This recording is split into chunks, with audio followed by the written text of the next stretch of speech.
बच्चों, इस वीडियो में हम लोग सॉल्व करेंगे एनसीईआरटी के एक्सरसाइज 4.4 का क्वेश्चन नंबर 3 और 4। देखिए, वेरीफाई करना है कि अगर ए में एडजॉइंट ए का मल्टीप्लाई हो, जहां पर ए क्या होगा, एक मैट्रिक्स होगा। किसी मैट्रिक्स में अगर उसके एडजॉइंट से मल्टीप्लाई हो, या ऑर्डर चेंज करके करिए, मतलब एडजॉइंट ए में ए का कर दीजिए, तो आपको मिलेगा ए के डिटर्मिनेंट, मतलब ए एक मैट्रिक्स होगा लेकिन उसके डिटर्मिनेंट की वैल्यू इंटू आई। सिर्फ उसी मैट्रिक्स को डिटर्मिनेंट में भी लिख सकते हैं जो स्क्वायर मैट्रिक्स हो, यानी उसमें नंबर ऑफ रो और नंबर ऑफ कॉलम इक्वल होने चाहिए। मतलब उन्हीं मैट्रिक्स का एडजॉइंट फाइंड कर सकते हैं जो स्क्वायर टर्म में हो। तो यहां पर बहुत बड़ा काम है, लंबा काम है। मतलब सबसे पहले मान लीजिए आप क्वेश्चन नंबर 3 सॉल्व करने जा रहे हैं, तो आपको दिए गए मैट्रिक्स को सपोज कर लेना है कि ये एक मैट्रिक्स ए, कैपिटल ए। तो इसको सपोज कर लिए। उसके बाद आपको इसका निकालना होगा एडजॉइंट। अब देखिए, एडजॉइंट क्या होता है। एडजॉइंट का जो डेफिनीशन होता है वही यहां पर लिखा हुआ है। एडजॉइंट ए एक ऐसा मैट्रिक्स होगा कि अगर इस मैट्रिक्स में उस मैट्रिक्स का मल्टीप्लाई कर दें तो क्या मिलेगा, इस ए से बने डिटर्मिनेंट की वैल्यू इनटू आई। आई यहां पर क्या है, आई है आइडेंटिटी मैट्रिक्स 1001। तो सबसे पहले आप समझिए कि एडजॉइंट फाइंड कैसे होता है। एडजॉइंट फाइंड करने का फार्मूला होता है कोफैक्टर्स लिख के एक मैट्रिक्स बनाते हैं और बाद में उसको ट्रांसपोज कर देते हैं। मतलब अगर आप इसका एडजॉइंट फाइंड करना चाहते हैं तो सबसे पहले आप हेडिंग डाल दीजिए कोफैक्टर्स। इन सारे एलिमेंट के कोफैक्टर लिखने हैं, जिसको हम capital A11, capital A12, capital A21 और कैपिटल A22 से रिप्रेजेंट करते हैं। देखिए, 2 इंटू 2 का जो ये तो मैट्रिक्स है, लेकिन डिटर्मिनेंट जो होता है उसके पोजीशन की साइन होती है प्लस माइनस माइनस प्लस। तो ये जो कोफैक्टर होता है वो मैट्रिक्स की प्रॉपर्टी नहीं है, वो एक्चुअल में डिटर्मिनेंट की प्रॉपर्टी है। तो कोफैक्टर फाइंड करते समय पहले जो पोजीशन का साइन होता है वो हमको लगा लेना है। उसके बाद एक बहुत आसान सा काम करना है। इसका ये जो 1 1 वाला पोजीशन है, पहला रो पहला कॉलम, और ये है 1 2 वाला पोजीशन, पहला रो लेकिन कॉलम दूसरा। तो इनको अगर लिखना है तो इसका कॉलम छोड़ देंगे, कॉलम छोड़ दीजिए, और इसका रो छोड़ देंगे। तो कॉलम भी और रो भी छोड़ देंगे तो क्या दिख रहा है आपको, -6। बस यहां पर आपको लिख देना है -6। इस 3 का, अब ये वाला लिखना है ना, तो इस 3 का कॉलम छोड़ देंगे और रो छोड़ देंगे, क्या बचेगा -4। और पोजीशन का साइन पहले लगा दिए, यही कहलाता है कोफैक्टर। अब देखिए, यहां पर लिखेंगे हम लोग इस पोजीशन का कोफैक्टर, और यहां पर लिखेंगे इस पोजीशन का कोफैक्टर। सी से भी इसको रिप्रेजेंट कर सकते हैं या कैपिटल ए से। तो इसका कॉलम और रो छोड़ दीजिए तो बचेगा 3। अब इसका कॉलम और रो छोड़ दीजिए तो बचेगा 2। ये हो गए कोफैक्टर, हेडिंग डाला था आपने, ये हो गया फार्मूला। अब इस फार्मूले को दोबारा लिखिए कि एडजॉइंट ए होता है कोफैक्टर्स से बने मैट्रिक्स को ट्रांसपोज करना होता है। तो कोफैक्टर आपको मिला है -6 +4 -3 2। मतलब जो जिस पोजीशन में उसी पोजीशन में लिखना है। ये 1 1 वाला यहाँ पे, 1 2 वाला यहाँ पे, 2 1 वाला यहाँ पे, 2 2 वाला यहाँ पे। बाद में उसको ट्रांसपोज करना मत भूलिएगा। ट्रांसपोज करने का मतलब होता है रो को कॉलम बना देना या कॉलम को रो बना देना। तो पहले कॉलम को पहले रो को पहला कॉलम बना दीजिए, दूसरे रो को दूसरा कॉलम बना दीजिए। जब आप रो को कॉलम बनाएंगे तो कॉलम अपने आप रो बन जाएगा। देखिए पहला कॉलम पहला रो बन चुका है, दूसरा कॉलम दूसरा रो बन चुका है। कोफैक्टर लिखे, ट्रांसपोज कर दिए, तो ये जो मिला यही इस ए का एडजॉइंट है। अब ये ए हो गया, ये एडजॉइंट ए हो गया। अब आपको ये वेरीफाई करना है। तो सबसे पहले हम लोग ए में मल्टीप्लाई किया जाए एडजॉइंट ए का, देखा जाए क्या मिलता है। तो ए ये है, एक मैट्रिक्स है, और उसका एडजॉइंट भी एक मैट्रिक्स होगा। तो इसका एडजॉइंट क्या निकला है, -6 -3 -6 -3, और फिर था 4 2, तो 4 और 2। दो मैट्रिक्स के मल्टीप्लिकेशन का क्या मेथड होता है, पहला वाला इस दूसरे वाले मैट्रिक्स का पहला वाला कॉलम ले लेंगे, इसको छुपा लेंगे। अब इसमें आपको दो एलिमेंट मिल रहे हैं, -6 और 4, और यहां पर दो कॉलम दिख रहे हैं, दो एलिमेंट यहां पर, दो कॉलम यहां पर। पहले एलिमेंट से पहले कॉलम में इंटू होगा, फिर प्लस लगा के दूसरे एलिमेंट से दूसरे कॉलम में इंटू होगा। ठीक है, तो मल्टीप्लाई इस तरह से होगा। इस -6 से पहले दोनों में पहले कॉलम में मल्टीप्लाई कीजिए, -6 से इसमें -12, और -6 से ही इसमें भी, तो 24। अब लगा दीजिए यहां पर प्लस, दूसरे एलिमेंट से, इसको तो देखना ही नहीं अभी, दूसरे एलिमेंट से इसमें मल्टीप्लाई करना है, मतलब इन दोनों में 4 का मल्टीप्लाई होगा। 4 3 जा 12, 4 6 जा 24, लेकिन ये माइनस में आएगा क्योंकि प्लस माइनस का इंटू है। अब आप दूसरा कॉलम ले लेंगे और अलग लिखेंगे। अब इसमें ऐड करके नहीं लिखना है, अलग लिखना है। तो दूसरा का, अब इसको मत देखिए, बस इनको देखिए। -3 से पहले में मल्टीप्लाई, -6 और +12, फिर प्लस लगा देंगे। इस 2 से सेकंड वाले कॉलम में मल्टीप्लाई होगा, दोनों में इसी 2 का होगा। 2 3 जा 6, 2 6 जा 12। तो देखिए यहां पर क्या मिला, 0, यहां पर क्या मिला, 0, यहां पर भी 0, यहां पर भी 0, सब 0 0 मिला। अच्छा, अब इसको यहीं छोड़ दीजिए। अब ये सेकंड पार्ट निकालिए, एडजॉइंट ए में मल्टीप्लाई करना है ए से, तो अब इसको पहले लिख लीजिए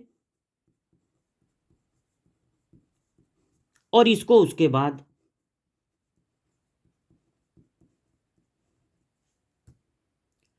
तो जो मैट्रिसेज होते हैं उनके मल्टीप्लिकेशन क्यूमुलेटिव नहीं होते हैं, मतलब इन दोनों का मल्टीप्लाई करने पर ये मिला है तो इन दोनों का मल्टीप्लाई करने पर भी यही मिले, कोई जरूरी नहीं है। लेकिन यहां पर मिलेगा। एडजॉइंट एक ऐसा जादुई मैट्रिक्स होता है कि आपको सेम आंसर ही मिलेगा। देखिए दूसरा वाला कॉलम छुपा लीजिए, दो एलिमेंट हैं, दो कॉलम हैं, पहले वाले से पहले कॉलम में यानी 2 का मल्टीप्लाई होगा इसमें, फिर प्लस लगा देंगे, और -4 का इसमें होगा, तो -4 का इन दोनों में होगा, -4 का इसमें 12, -4 का इसमें -8। अब ये दूसरा वाला कॉलम ले लेंगे, इसको छुपा लीजिए। 3 से पहले वाले मल्टीप्लाई, और कॉलम बदल देंगे ना तो अलग लिखा जाएगा, अब इसमें ऐड करके नहीं लिखा जाएगा, अलग लिखा जाएगा। 3 का मल्टीप्लाई पहले में, -18 और 12, फिर प्लस लगा दीजिए, और -6 का मल्टीप्लाई इसमें, तो ये होगा +18 और ये होगा -12। तो 0 ही हमेशा आए, कोई जरूरी नहीं है, लेकिन यहां पर आ रहा है, जो भी आए सेम आए। 0 आना कोई जरूरी नहीं है, नंबर्स भी आएंगे और नंबर भी आएंगे, लेकिन दोनों सेम आने चाहिए। अब क्या करना है, इसका थर्ड पार्ट फाइंड करना है, यानी ए से बने डिटर्मिनेंट की वैल्यू इनटू आई।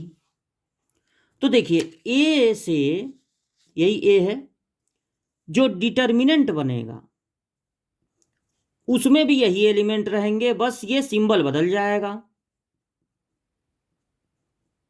और उसके साथ आई, आई क्या होता है, ये डिटर्मिनेंट नहीं होता है, आई क्या होता है, मैट्रिक्स होता है, मैट्रिक्स।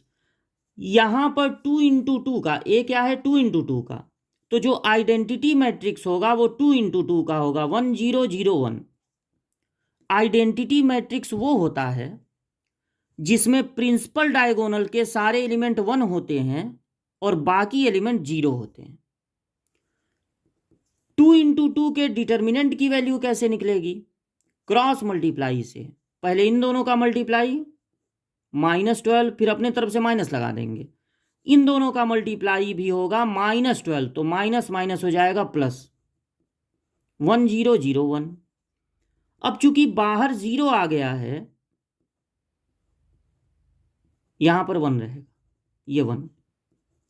तो जब बाहर 0 आ गया तो इसका मल्टीप्लाई जब इसमें करेंगे तो सारे एलिमेंट में होगा, तो वो भी 0 0 हो जाएंगे।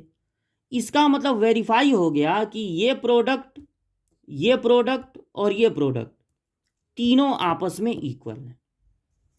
अब यही काम हम लोगों को करना है 3 × 3 मैट्रिक्स के लिए, उसमें और टाइम लगेगा। इसमें 4 एलिमेंट हैं, इसमें 9 एलिमेंट हैं, मतलब इसके डबल से भी एक ज़्यादा है, तो टाइम तो लगेगा। इसमें थोड़ा फास्ट काम करना है, हम तो पढ़ा रहे हैं तो धीरे धीरे आपको समझा रहे हैं, आप 1 2 बार लगा लेंगे तो तेजी से लगाएंगे। इस मैट्रिक्स को सपोज कर लेना है ए,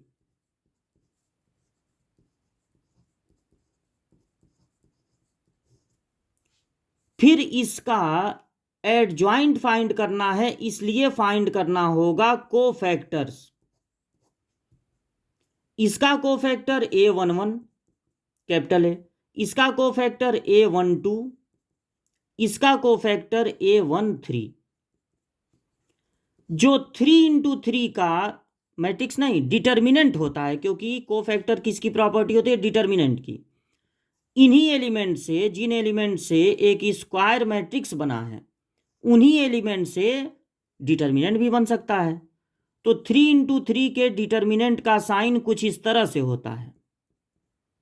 तो ये जो पहले वाला रो का आप लिखे हैं उसका साइन होता है प्लस माइनस प्लस। यहां पर किसी भी एलिमेंट का रो कॉलम छोड़ेंगे, किसी भी एलिमेंट का कॉलम छोड़ दीजिए, रो छोड़ दीजिए, तो 4 एलिमेंट बचेंगे। उन 4 एलिमेंट से आपको बना लेना है डिटर्मिनेंट, ठीक है। तो अब इसका कॉलम और रो छोड़ दीजिए तो बचेगा 3 - 2 1 3, 3 - 2 1 3। इसका कॉलम और रो छोड़ दीजिए, 3 1 0 0, 3 1 0 0।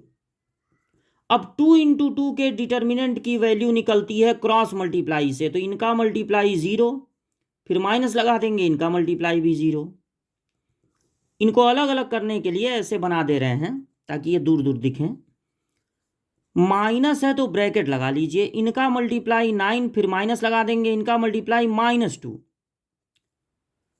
इनका मल्टीप्लाई 0 माइनस इनका मल्टीप्लाई 0, तो ये हो गया कितना, -11, ये हो गया 0, ये हो गया 0, ठीक। अब हम दूसरे वाले रो का लिखेंगे कोफैक्टर A21, A22, A23। इसका साइन होगा माइनस प्लस माइनस, फिर यहां पर बना लेंगे छोटा छोटा डिटर्मिनेंट। अब इन तीनों का लिखना है, तो इसका कॉलम और रो छोड़ेंगे, -1 2 0 3, -1 2 0 3। इसका कॉलम और रो छोड़ेंगे 1 2 1 3। अब इसका ना यहां पर क्या लिखना है, इसका ये पोजीशन होती है 2 3 वाली, दूसरा रो तीसरा कॉलम। तो इसका कॉलम और रो छोड़ेंगे 1 - 1 1 0, 1 - 1 1 0। माइनस है तो ब्रैकेट लगा लें, इनका मल्टीप्लाई -3, फिर माइनस लगा के इनका मल्टीप्लाई 0। अलग करने के लिए ऐसे बना दे रहे हैं, 3 - 2, माइनस है तो ब्रैकेट लगा लीजिए, इनका मल्टीप्लाई 0, फिर माइनस, इनका मल्टीप्लाई -1 होगा, माइनस माइनस हो जाएगा प्लस, तो आ गया 3 1 और -1। अब लिखिए तीसरे वाले रो का कोफैक्टर A31, A32, A33। इसका साइन होता है प्लस माइनस प्लस। को फैक्टर लिखने का तरीका है सबसे पहले साइन लगाते हैं, ये थोड़ा सा अलग कर दें इसको। अब इन तीनों का लिखना है, तो इसका कॉलम और रो छोड़ दीजिए, -1 2 0 -2। फिर इसका कॉलम और रो 1 2 3 -2। इसका कॉलम और रो छोड़ दीजिए, 1 -1 3 0।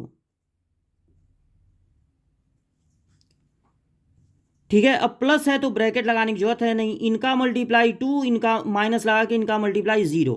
माइनस है तो ब्रैकेट लगा लेना है। इनका मल्टीप्लाई -2, फिर माइनस लगा के इनका मल्टीप्लाई 6। प्लस है तो ब्रैकेट नहीं लगा रहे हैं। 0 माइनस, इनका मल्टीप्लाई -3 होगा, माइनस माइनस हो जाएगा प्लस, तो ये 2 3 हो गया, और -8 में माइनस का इंटू होगा तो +8। अब लिखना है फॉर्मूला कि एडजॉइंट ए होता है कोफैक्टर्स से बने डिटर्मिनेंट को कर देते हैं ट्रांसपोज। तो कोफैक्टर आया है, सबसे पहले वाले का आया है रो का 0 -11 0। दूसरे का आया है 3 1 -1 3 1 -1। और थर्ड वाले का आया है 2 8 3। इनको ट्रांसपोज करना मत भूलिएगा, अक्सर बच्चे भूल जाते हैं, कोफैक्टर लिख देते हैं, ट्रांसपोज करना भूल जाते हैं। तो पहले रो को पहला कॉलम, दूसरे रो को दूसरा कॉलम, तीसरे रो को तीसरा कॉलम। बस ये जो आपको मिला, कोफैक्टर लिखे, ट्रांसपोज किए, तो जो मिला वो एडजॉइंट है। अब वेरीफाई करने के लिए, फॉर वेरिफिकेशन, सबसे पहले हम लोग फाइंड करेंगे, सबसे पहले क्या था, ए और एडजॉइंट ए का मल्टीप्लाई। तो ए यहां लिख देंगे और एडजॉइंट ए यहां पर दिख रहा है वो लिख दे रहे हैं।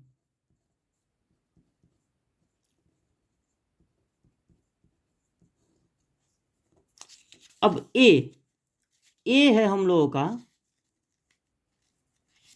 ये वाला 1 -1 2 3 0 -2 और 1 0 3 1 0 3।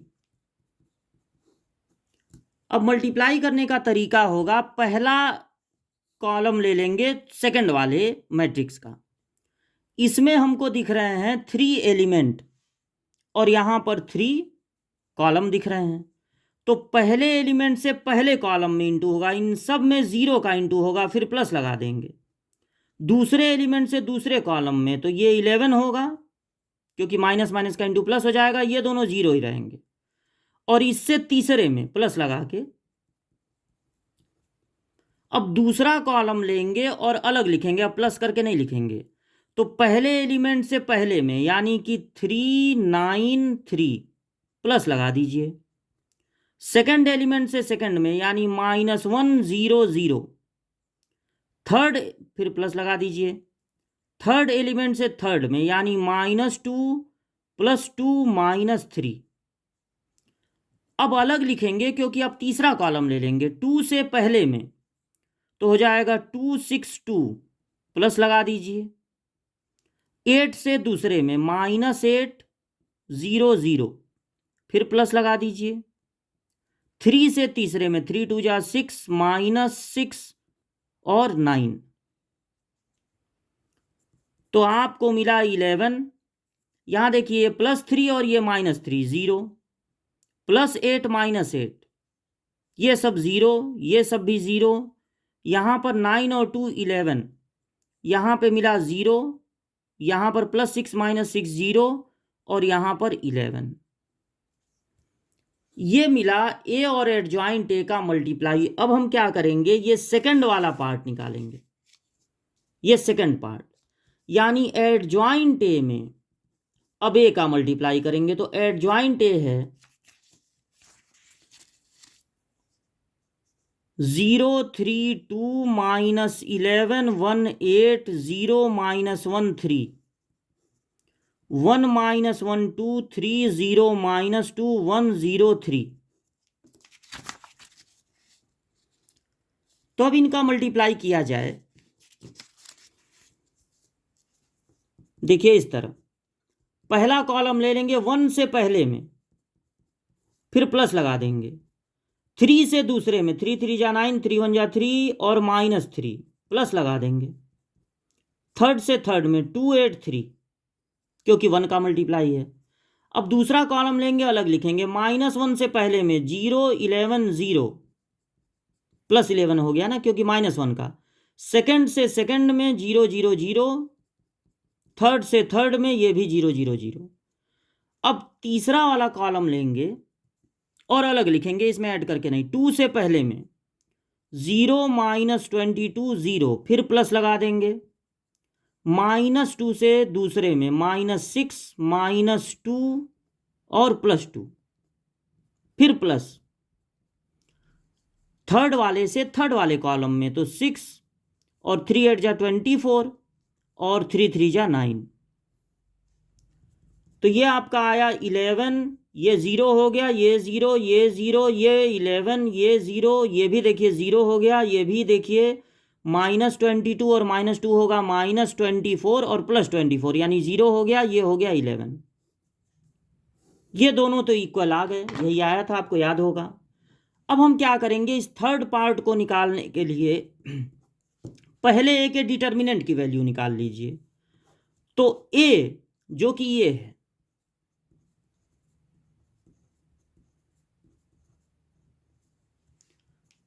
उन एलिमेंट से, ये देखिए मैट्रिक्स है लेकिन आप क्या बना लेंगे, डिटर्मिनेंट, क्योंकि डिटर्मिनेंट की वैल्यू निकाल रहे हैं। अब कोई भी एक कॉलम या कोई भी एक रो चूज कर लेंगे, उस कॉलम या रो को चूज करना सबसे अच्छा होता है जिसमें ज्यादा से ज्यादा जीरो हो। अब इनका पोजीशन का साइन लगाएंगे, तो ये सेकंड वाले का माइनस से शुरू होता है, माइनस प्लस माइनस, सिर्फ आपको +1 का, देखिए -1 प्लस हो गया, 1 का रो कॉलम छोड़ के लिख देना है, कॉलम और रो, बाकी तो जीरो हैं तो उनको लिखने की जरूरत नहीं है। तो इसका कॉलम और रो छोड़ेंगे तो बचेगा 3 - 2 1 3। तो इनका मल्टीप्लाई 9 माइनस इनका मल्टीप्लाई -2, क्या आ गया 11। अब अगर एडजॉइंट ए, अरे सॉरी, डिटर्मिनेंट ए और आई का मल्टीप्लाई करें तो डिटर्मिनेंट की वैल्यू आई है 11 और आई, यहां पर जितने भी मैट्रिक्स हैं, आई क्या होता है, मैट्रिक्स होता है, डिटर्मिनेंट नहीं मैट्रिक्स होता है, यहां पर जितने भी मैट्रिक्स हैं वो 3 × 3 के हैं, तो आई भी यहां पर 3 × 3 का होगा, यानी 1 0 0 0 1 0 0 0 1। आइडेंटिटी मैट्रिक्स का मतलब होता है प्रिंसिपल डायगोनल के सभी एलिमेंट 1 होने चाहिए और बाकी सारे एलिमेंट 0 होने चाहिए। 11 से अंदर मल्टीप्लाई करेंगे तो 11 का मल्टीप्लाई सारे एलिमेंट में होगा, 0 में होगा तो 0 ही आएगा। बिल्कुल यही इन दोनों पार्ट में भी आया था। तो ये थर्ड और फोर्थ क्वेश्चन का सॉल्यूशन था।